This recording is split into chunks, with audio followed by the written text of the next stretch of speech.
not only is she a marathoner, she's a book author, a repeatedly best-selling, always on the New York Times bestseller list. Now you've got girls of the world doing more than ever before.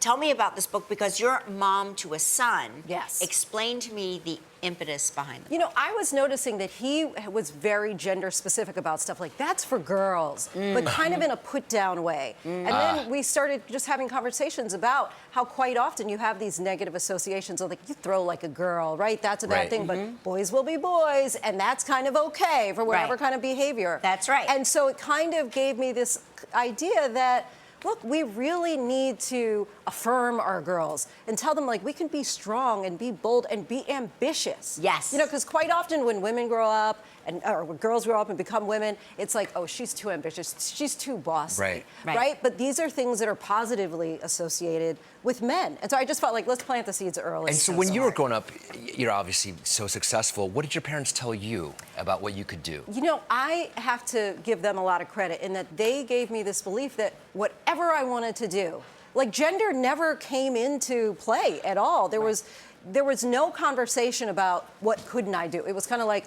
what do you want to do? What's your biggest dream? Now, what are the steps that we need to take in order to accomplish that? Good for them. And that's what I want, basically, is what they poured into me to pour into young girls. And also, it's also important, I think, for young boys like my son to be reading these books and be still so aware of these differences that we have when it comes to gender.